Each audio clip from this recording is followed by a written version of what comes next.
राहु केतु महान, सातवां कहने लगा कि होते राहु केतु महान। आठवां बोला शनि ग्रह साला, कोई है बलवान यहाँ पर, कोई है बलवान।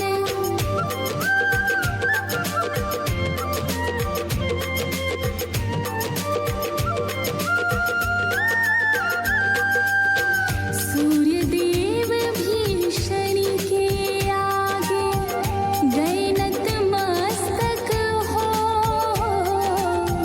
सूर्य देव भी शनि के आगे गए नतमस्तक हो।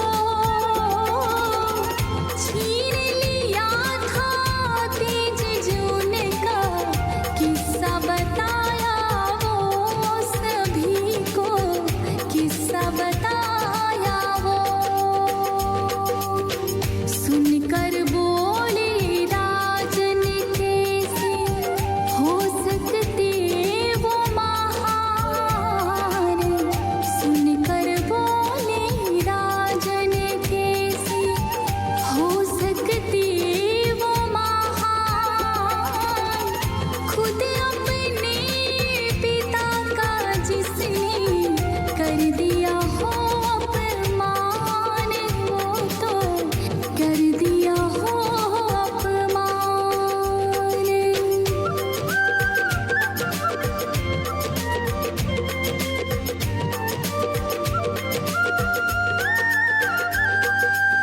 शनि बोले राजन तुमको मैं सबक सिखाऊंगा। बोले राजन तुमको मैं ऐसा सबक सिखाऊंगा।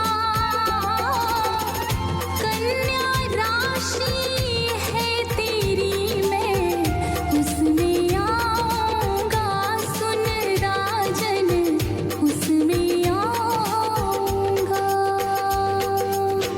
विक्रमादित्य की राशि में फिर शनि किए परवेश। विक्रमादित्य की राशि में फिर शनि किए परवेश। उस दिन से